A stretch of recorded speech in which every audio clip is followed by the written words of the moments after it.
Cultura, le podcast qui met en lien société et christianisme.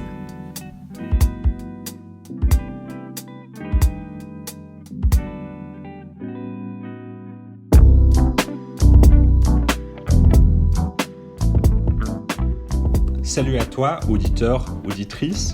Merci d'écouter notre podcast. Et ce matin, on va commencer avec un premier épisode où on va vraiment aborder un thème dans son ensemble, ou en tout cas par partie. Et pour ça, ce matin, on va parler de la musique. Et dans le sens que c'est un élément, aujourd'hui, la musique qui comprend autant l'individu que la société dans son ensemble. Et on pourrait parler de plein de sujets qui la concernent. Mais c'est intéressant aussi de se dire que dans le cadre chrétien, il y a eu vraiment une évolution aussi par rapport à ça, dans le sens où autant dans l'Ancien Testament, elle a une place dans les rituels, dans les relations entre les gens. Et puis plus tard, on l'a aussi vu avec les chœurs, etc., qu'il y avait aussi un pouvoir rassembleur. Ensuite, il y a plutôt eu des grands mouvements de gospel, etc., dont on entend beaucoup parler aussi ces derniers temps. Et puis aujourd'hui, on parle plus de louanges dans le monde évangélique, etc. Et du coup, on pourrait parler de toutes ces choses. On ne va pas refaire l'histoire de la musique. Mais en tout cas, on va juste discuter ensemble de ce que ça veut dire, en fait, pour nous, aujourd'hui, dans notre société, dans notre culture. Et du coup, pour ça, je ne suis pas tout seul. Je suis avec Yves. Alors, salut Yves. Comment ça va? Yeah, what's up? Ça va bien, Seb, ça va bien. Merci, merci. J'aime trop ce sujet de la musique. Vraiment, je suis content qu'on parle de ça parce que ça prend une place tellement importante dans la vie de quasiment tout le monde. C'est fou la place que la musique est là. J'ai regardé un petit peu des chiffres, des statistiques et par exemple, c'est marrant de se dire, mais un film, s'il n'y avait pas de musique, ce serait quasiment plat en fait. On n'aurait pas du tout la même relation au film sans musique. D'ailleurs, il y a des musiques de films qui sont devenues vraiment des références même en musique, alors qu'elles ont été écrites au départ pour un film. Et c'est fou de voir à quel point on écoute de la musique. Je te donne juste quelques chiffres, ça nous donne cette idée un petit peu folle de ce que c'est.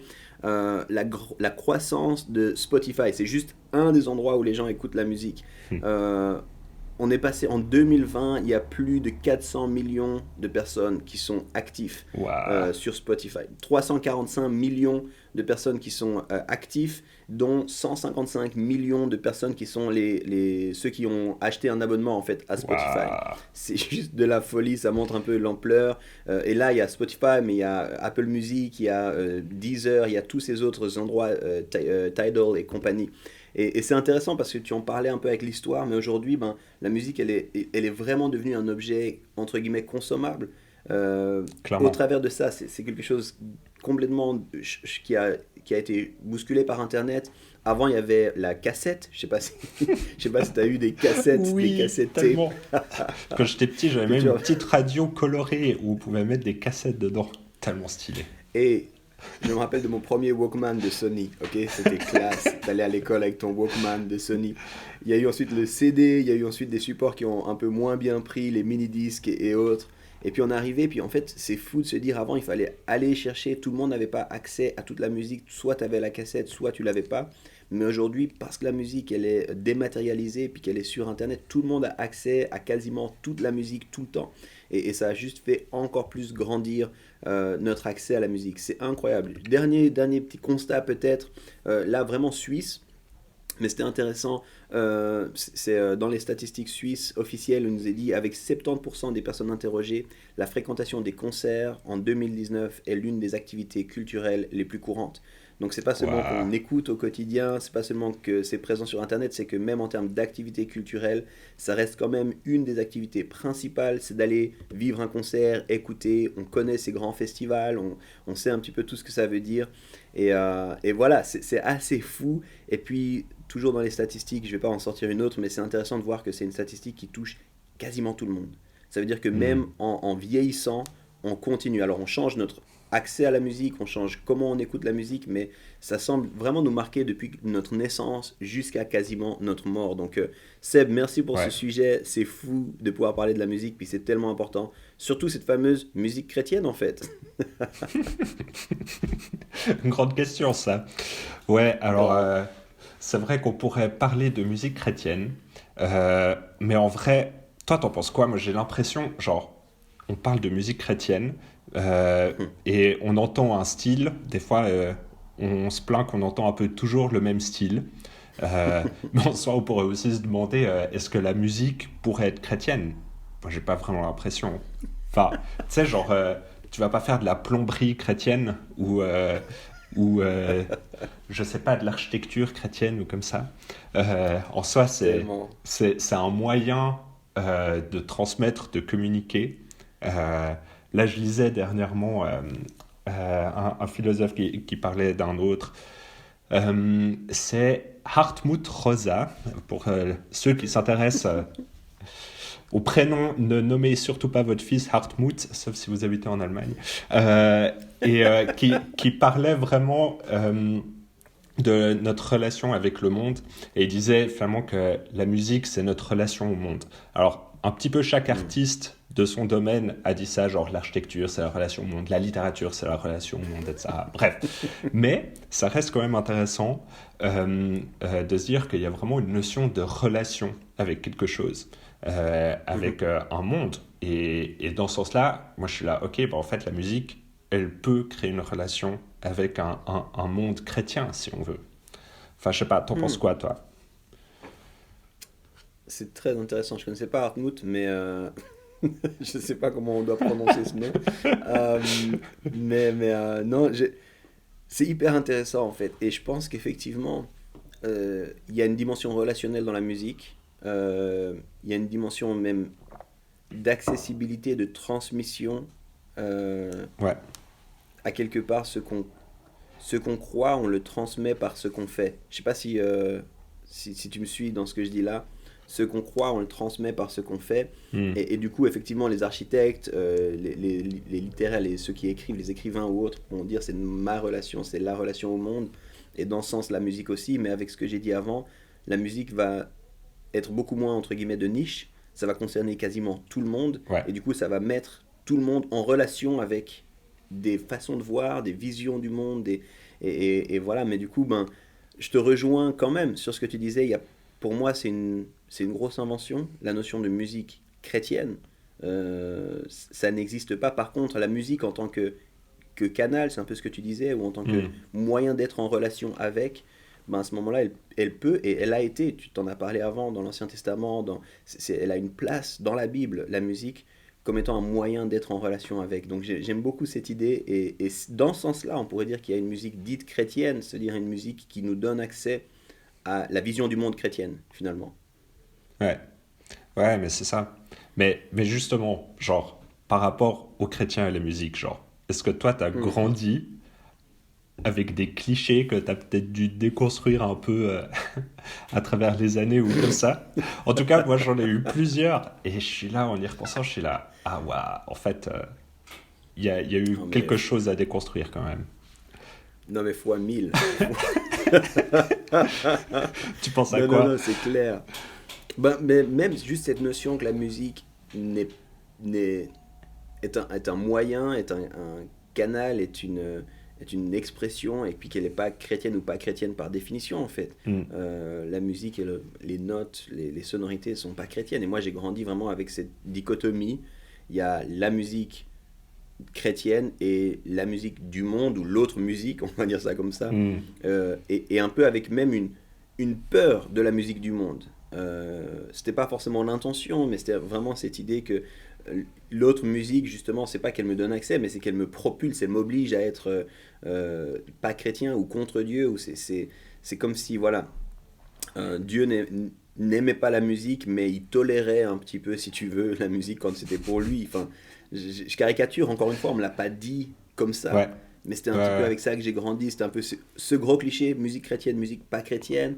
J'ai grandi aussi avec un cliché sur cette notion que la musique ça, c'est une expression tellement, tellement des années 80, 90. Là, si les gens comprennent pas, je suis désolé, mais la musique pouvait ouvrir des portes.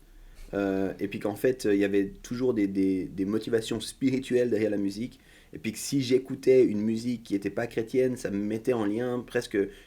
je caricature, mais presque je pouvais faire un pacte avec le diable en écoutant la musique, notamment de groupes comme AC/DC ou Iron Maiden, c'est ce genre de groupe qui avait aussi une imagerie qui allait avec Kiss, c'est les groupes Ouais. rock, hard rock, rock and roll, pas rock and roll, hard rock, rock de l'époque, qui avait toute une imagerie très sombre, voilà, Metallica, tout ça. Et Et vraiment, qui j'avais jouait à peur que fond avec ça, en fait.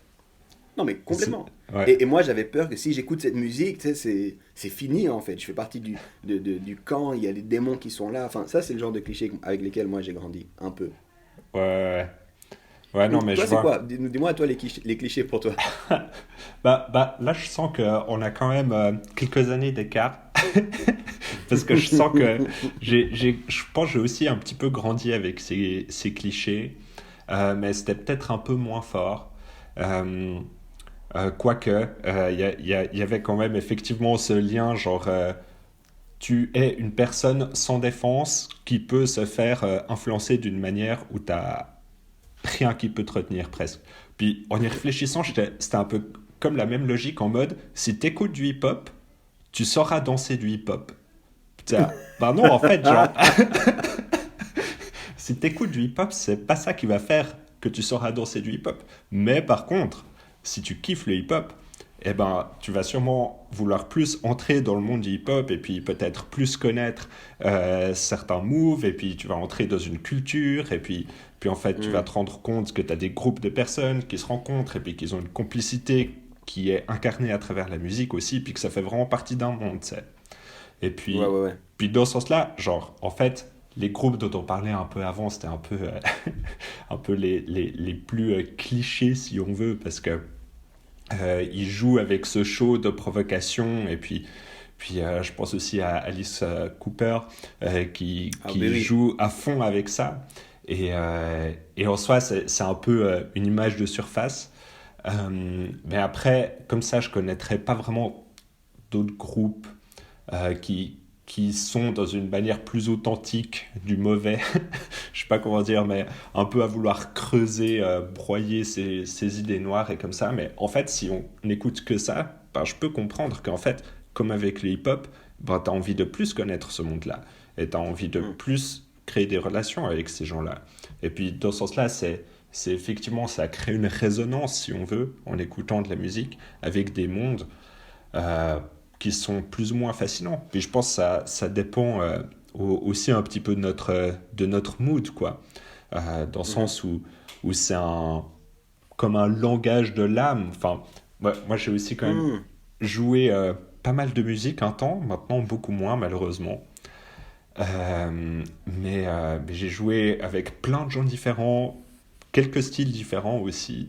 Et il y a eu des moments où on se prend et pendant 15 20 minutes, des fois 1 heure, t'es dans ton délire et à la fin t'as Hmm. fini et t'es là, waouh, là il y a un truc qui s'est passé, tu sais. Genre, Hmm. j'arriverai pas à mettre des mots dessus, mais il y a un truc qui s'est passé, une alchimie et tout.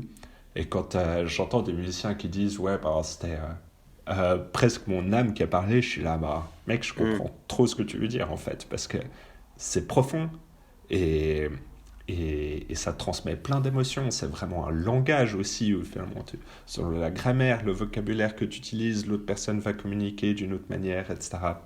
Et tu construis presque un roman avec les autres, etc.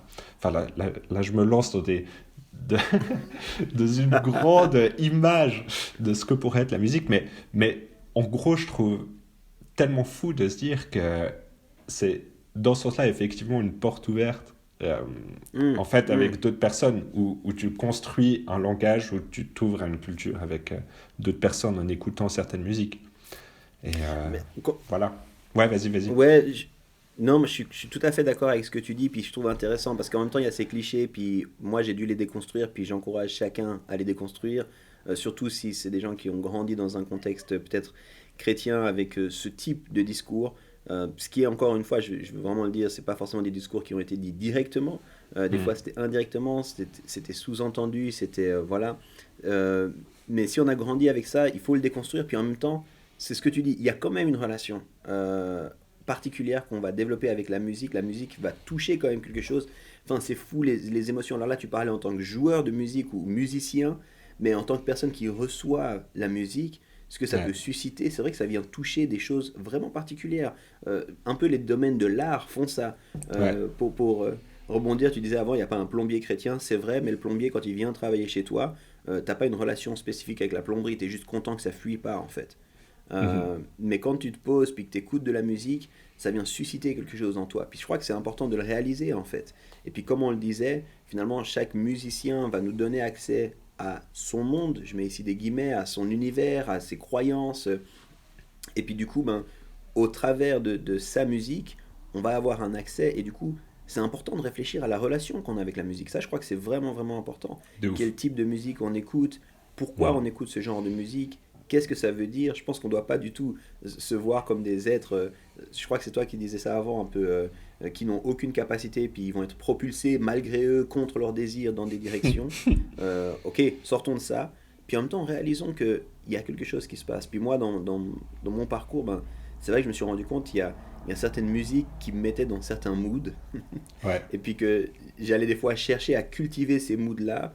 J'ai un Ouais. petit aspect peut-être nostalgique, romantique, comme ça. Puis du coup, j'allais écouter des musiques. Puis, tu sais, typiquement, voilà, typiquement, je rentrais de voyage de vacances. J'étais souvent en voiture et c'était des heures de route. Puis je mettais mon fameux Walkman avec des cassettes. Puis j'écoutais des musiques plutôt des ballades folk, un peu tu sais, qui te laissent penseur, songeur. Et puis je suis là, c'est fini les vacances, il n'y aura plus jamais ça. Et puis je verrai plus jamais mes amis. Et même si je comprenais pas toutes les paroles ou quoi, ça me mettait, tu vois, dans ce genre de mood Ouais. un peu mélancolique. Ça entretenait ça. Et en fait, c'est important de réaliser ça. De la même façon qu'un film, justement, beaucoup va être transmis au travers de la musique. Ça nous Ouais.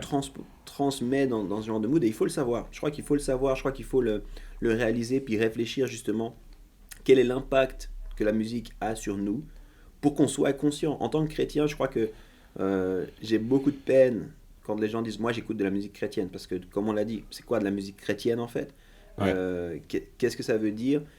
Mais mais au-delà de ça, je crois que j'ai quand même envie de dire aux gens, mais soyez quand même attentifs à ce que vous écoutez en fait. C'est quoi le C'est clair. message qui est véhiculé? Où est-ce que ça vous transpose? Pourquoi vous faites ce genre de choses? Ça, c'est important. C'est vraiment, Mhm. vraiment Mhm. important. Ouais, complètement. Mais justement, genre, par rapport, du coup, là, on a parlé, disons, de la musique en général.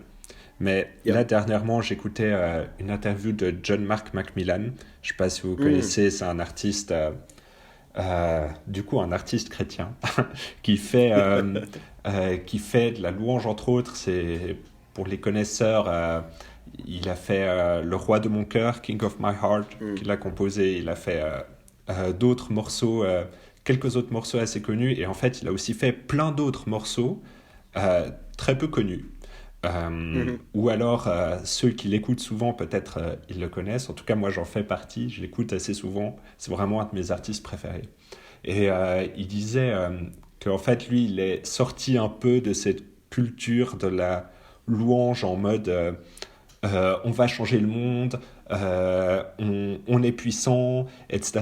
Et puis on va totalement faire la différence là où on est, etc. Enfin, un peu cette, entre guillemets, je fais un cliché là, mais de cette louange américaine des méga church, etc., avec un peu toujours le même style qui se retrouve et qui se répète, etc. Et puis, moi, je me demandais, genre, toi, t'en penses quoi de ça, en mode Hmm. que le style qu'on appelle aujourd'hui louange, il est Mhm. relativement uniforme. Genre, même quand c'est dans d'autres langues, dans d'autres cultures, en fait, on retrouve plus ou moins les mêmes suites d'accords, les mêmes tempos, le même type de paroles, etc.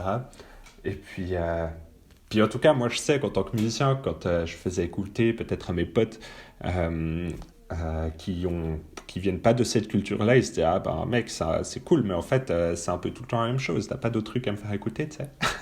Et du coup, des fois je suis là, ouais mais pourquoi ils disent ça? Puis maintenant avec plus de recul, je suis là, mais ouais, clairement. Hmm. Ouais, je pense que c'est vraiment intéressant. Il y aurait beaucoup de choses à dire, mais deux choses que je veux dire. Je crois que je vais d'abord un petit peu m'attaquer, entre guillemets, à la louange. Et après, je vais quand même adoucir mon propre propos. Euh, je crois qu'il y a une forme, et le mot est fort, et puis bon, vous m'excusez pas, tant pis, mais il y a une forme de colonisation de la louange qui s'est passée au travers justement de méga church, d'églises d'influence Mm. qui, je pense, et je vais vraiment le dire, c'est pas un effort colonisateur intentionnel, mais peut-être accidentel qui s'est passé où il y avait une telle influence, une telle visibilité que les gens ont aimé ce qu'ils ont fait, puis ils ont traduit, puis machin, puis aujourd'hui, du coup, ça fait que beaucoup de la louange mainstream se ressemble. Et c'est dommage. Je pense qu'il y a une part qui est Mm. dommage. On a perdu aussi la particularité locale, contextuelle. Ça veut dire que en Tellement. Suisse, on chante des chants traduits par depuis l'Australie. Enfin, j'ai pas un problème en soi avec ça, mais si on perd aussi notre particularité, ce que Dieu est en train de dire, ce que Dieu est en train de faire, là où on est, je crois qu'on a besoin de gens qui écrivent les chants de façon locale par rapport à ce qu'ils vivent, parce que c'est vraiment clé. Et du coup, il y a cette part-là, un peu de colonisation de la louange, puis on doit se méfier, on doit en tout cas le voir, être attentif à ça. Je pense aussi, et c'est mon deuxième gros point, moi j'aime bien parler de la musique comme d'une bibliothèque, à quelque part, d'une librairie, si tu veux. Ouais. Et il y a différents types d'ouvrages avec différents buts. Puis je pense que dans la musique, c'est la même chose. Et c'est un petit peu mon souci avec la dimension de la louange comme étant la seule musique chrétienne. Encore une fois, j'ai mis des guillemets ici, c'est un petit peu un cliché qu'on pourrait avoir. Mais que la louange, elle a un but très très particulier en fait. La louange, elle a un but, et on disait dans la Bible, il y a différentes musiques qui sont proposées, et tout n'est pas de la louange en fait. La Clairement. louange, c'est vraiment tourner les yeux vers Dieu, c'est encourager ensemble en tant que groupe d'adorer, d'élever le nom de Dieu, puis c'est très bien, puis on a besoin d'outils pour faire ça, puis du coup on a besoin de louanges, on a besoin de morceaux de ce type-là, mais il y a aussi des chants de lamentation, il y a aussi des chants qui sont des chants beaucoup plus personnels, il y a aussi des surtout pour des musiciens, je pense aux psaumes de David, il y en a beaucoup qui sont des musiques où en fait on nous dit même au début c'est plutôt à lire ou à chanter sur un instrument à cordes ou des choses comme ça, mais qui en fait ne sont pas des louanges corporatives. Ouais. Et je crois qu'on doit réaliser ça un peu comme dans la librairie. Tout n'est pas de la pédagogie, tout n'est pas des romans. Il y a différents types d'ouvrages pour différents buts. Ouais. Puis je pense qu'on doit réaliser ça. Dans la musique, il y a aussi, et ça on l'a plus découvert, en tout cas dans le contexte du hip-hop, c'était très très marqué, mais avant ça, dans le contexte du punk, un message vraiment social aussi, un message on se positionne par rapport à des choses qu'on vit dans un contexte spécifique, et puis on utilise la musique pour véhiculer un message. Ça a été aussi en partie marqué dans le reggae notamment.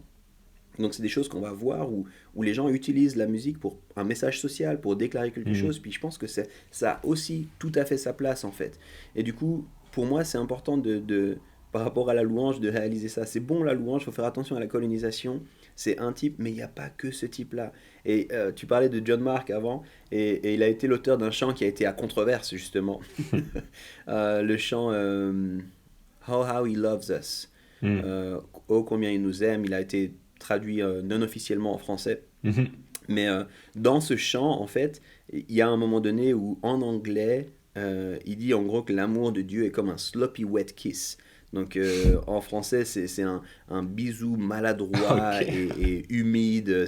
Tu vois, et c'est une Ah, je image, savais alors, pas. en particulier. Ok. Hmm. Je savais pas cette anecdote, c'est ouf. Ok. Et, Ouais. et dans la traduction, dans son chant à lui, c'est ça, Sloppy Wet Kiss. Et en Ouais. fait, c'est la grâce de Dieu qui est comme ça. Puis lui, c'était très imagé. Puis c'était pas un chant qui était pensé à chanter en groupe à l'église, en fait. C'était Ouais. lui qui parlait de l'amour de Dieu, puis ça venait de son cœur. Et puis justement, il utilisait des images qui lui parlaient à lui. Mais en fait, ce chant a eu un énorme succès, a été repris à tel point qu'ils ont décidé de changer ce bout-là pour le faire plus passable dans les églises en fait. Et je Ouais. me dis, mais ben, là pour moi, tu vois, c'est un peu ce genre d'aberration où on arrive. Ce chant est très bien. Ce chant est un chant qui a un message chrétien qui nous connecte avec une vision du monde chrétienne, mais ce chant n'a pas été pensé pour être chanté en assemblée. Du coup, Ouais. voilà, il va avoir des.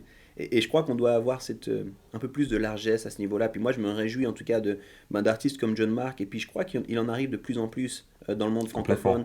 Complètement. J'avais parlé un peu avec Seb Korn de tous ces sujets-là. Sébastien Korn qui fait aussi de la louange en francophonie, qui est assez Mm. connu, mais qui disait aussi, j'essaie d'écrire des chants de musique qui n'ont pas forcément le but d'être chantés en assemblée en fait.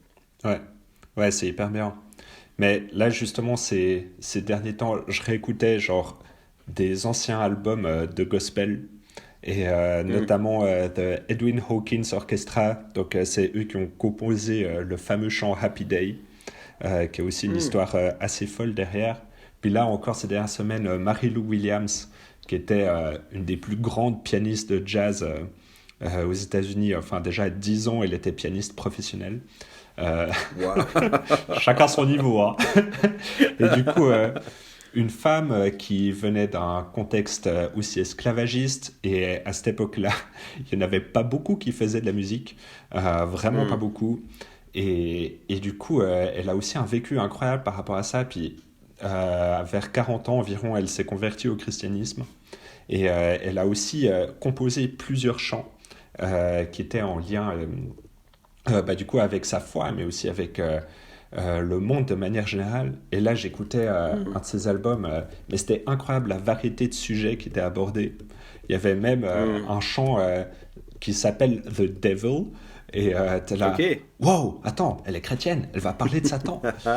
et, et en fait, en lisant les paroles, t'es là, waouh, en fait, elle est super smart, et elle aborde les choses d'une manière vraiment équilibrée, intelligente, profonde, et je dis, mais waouh, incroyable les richesses de paroles, de composition qu'il y a derrière.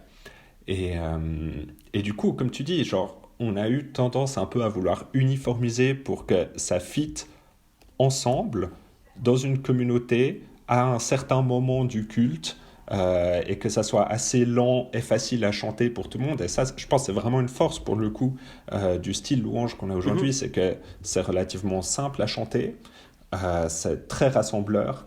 On peut être à plusieurs voix ou à une seule voix dessus et ça fonctionne. Et puis ça, c'est cool. Mais en fait, la musique, il n'y a pas que ces moments-là où on la chante, où on la consomme, où on la produit. Il y a vraiment d'autres moments aussi. Donc je trouve assez fou de se dire qu'en fait, la musique, comme on disait avant, elle correspond un petit peu à plusieurs moods différents.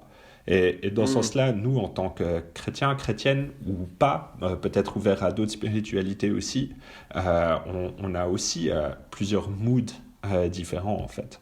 Et on a comme besoin de définir des fois ces moods un peu à travers certaines musiques. Mais ouais. Moi, je dirais, en tout cas, sur la musique, je pense que c'est bon, cette déconstruction, c'est bon aussi cette reconstruction, réaliser cette relation que la musique nous propose, ce langage de l'âme à quelque part, hein. Je crois que c'est ce que tu disais avant, que ça nous touche à un niveau qui est assez difficile d'accès en fait, par les mots ou par la réflexion, mais que la musique vient nous chercher dans ces endroits-là, puis il faut le réaliser. Et je terminerai en disant justement par rapport à cette musique chrétienne n'a pas limité. La musique a aussi une dimension spirituelle. Puis c'est ce que tu disais juste là. Quelle que soit notre spiritualité, on réalise ça en fait. Quand on regarde les autres spiritualités, nous on est chrétiens, voilà, on a cette relation et cette foi et cette vision du monde, et puis la place de la musique dans cette vision du monde, on en a parlé.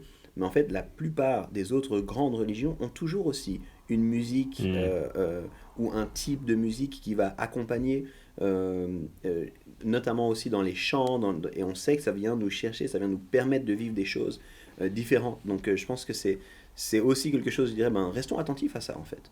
Quelle dimension spirituelle pour la musique? En fait, la musique peut avoir une dimension spirituelle, je dois en avoir conscience. Je me souviendrai toujours, peut-être une dernière anecdote là, mais après j'ai une dernière question pour toi, Seb, et puis on va, je pense, gentiment finir, mais Yep. j'étais pasteur jeunesse, donc je m'occupais des jeunes, grosso modo 18-25 ans dans une église, puis on se préparait à faire un Noël tous ensemble, et une fête de Noël, et puis on avait décidé un petit peu un mode gala, tout ça, puis on avait dit, à la fin de ce gala, on va mettre de la musique, puis on va danser, puis on va se réjouir, et tout ça. Et la personne me disait, ah mais j'espère que c'est de la musique chrétienne. Et j'étais là, je suis pas sûr de comprendre ce que tu veux dire par là, en fait.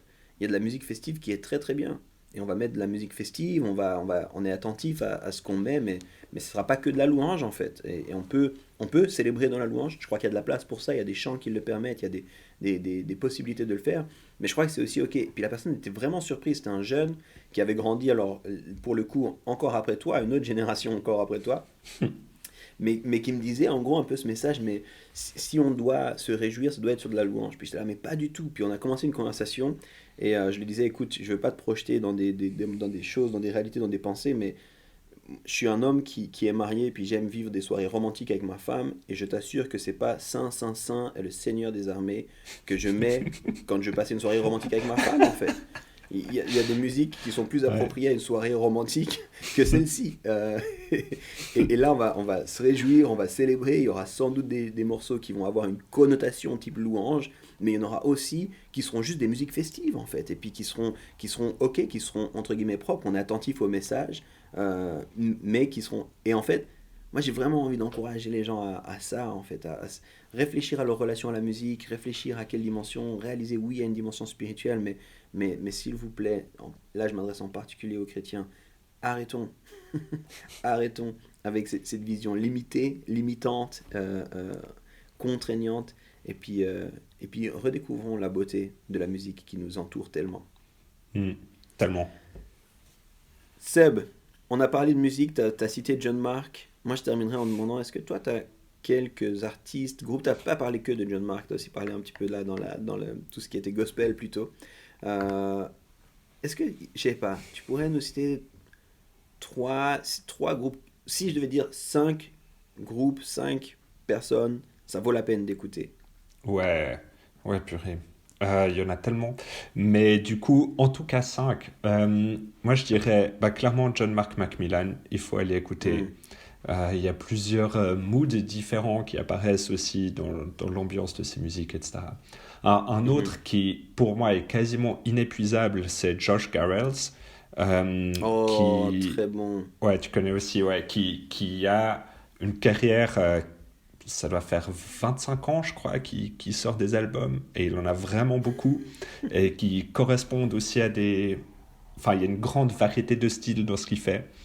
Ouais. C'est quelqu'un d'hyper créatif qui réfléchit aussi beaucoup. Les paroles sont très bien construites. Alors de nouveau, c'est en anglais, mais je pense que ça vaut la peine d'aller écouter. Hmm. Après, dans ce qui est un peu plus poussé, peut-être musicalement, il y aurait un groupe que je trouve incroyable aussi, c'est Snarky Puppy. C'est un peu le groupe Yes! qui a fait qu'on se rencontre, Manon et moi. Donc peut-être si vous écoutez cette musique, vous rencontrerez quelqu'un, je ne sais pas. Mais en tout cas, ça vaut vraiment la peine. Donc là, pour le coup, c'est quand même jazz fusion avec des featuring avec plein d'artistes différents. Snarky Puppy, il faut vraiment aller écouter. Sinon, comme ça, ouais, je dirais une autre artiste, du coup plus dans le jazz, qui pour moi est d'une certaine manière ressourçante. Aussi, honnêtement, je pourrais pas dire où elle en est au niveau de sa spiritualité ou quoi. Euh, Finalement, c'est peut-être pas ça l'essentiel, mais en tout cas, c'est Esperanza Spalding. Euh, Ouh! Ça, il faut aller écouter vraiment. C'est trop bon. Tous ces lives aussi. Une surdouée du On- jazz, folie. Tu connais Yves? Ouais, bah, Ouais. on était à un concert au QI Jazz avec Ok. Jay Ah, tellement bon. d'Esperanza, ouais, ouais. Ouais. Tellement bon. Puis s'il fallait donner un cinquième, ça serait clairement Corey Henry and the Funk Oh! Apostles. Ça, je l'avais aussi vu au QI. Et dinguissime. Vraiment ouf. Donc vraiment beaucoup plus orienté funk, gros groove. Le gars, il est claviériste. De base, il a commencé sur l'orgemont, mais hyper bon. Donc allez écouter. Donc Trop voilà, bien. un peu 5 grands artistes qui ont fait, je pense, toutes mes situations ces derniers temps. Donc voilà, mais toi, Yves, du coup, ce serait quoi? Là, tu m'as lancé là, dans pas mal de noms. Euh, hmm.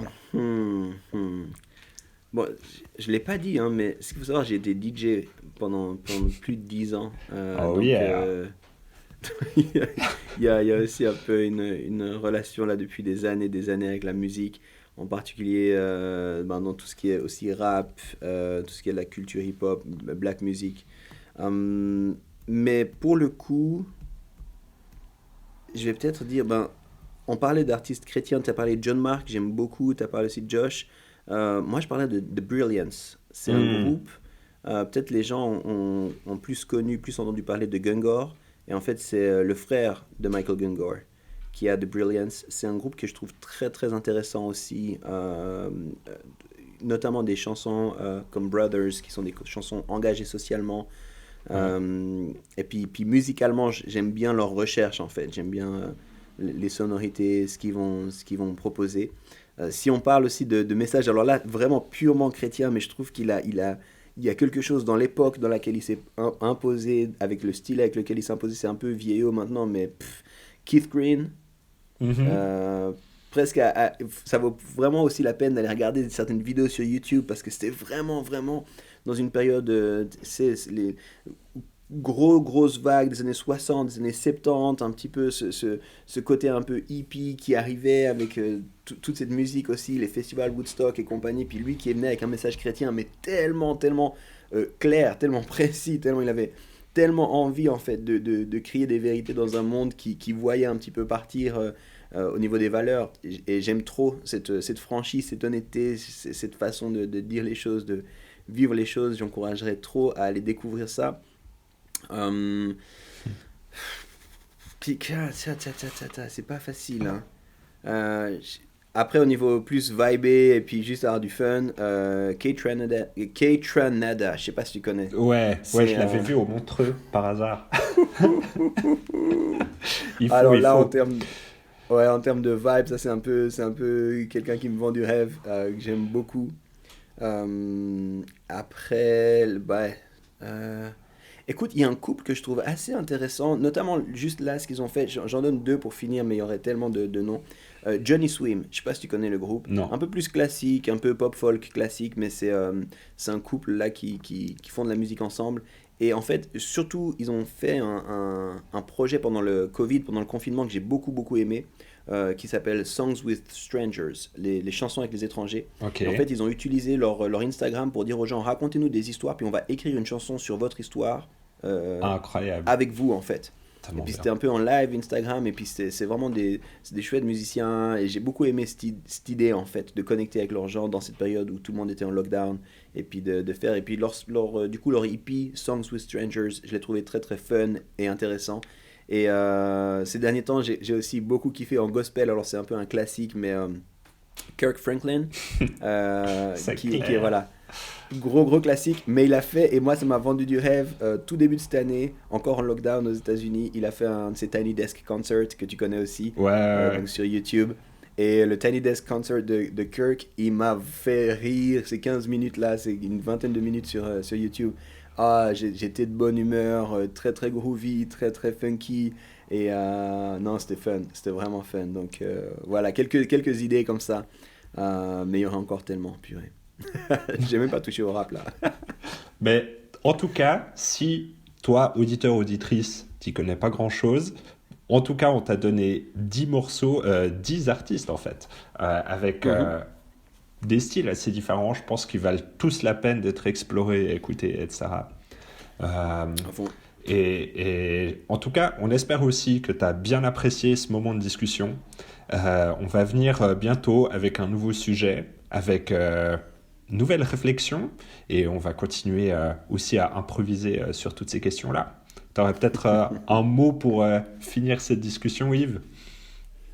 Non, juste comme tu as dit, allez écouter un peu ces morceaux. Peut-être si vous nous suivez sur les réseaux sociaux ou quoi, n'hésitez pas à nous poster aussi en lien avec cet épisode vos morceaux à vous, vos artistes à vous, les choses que vous aimez bien. Je crois qu'on est friands, et Seb et moi, de découvrir de nouveaux artistes.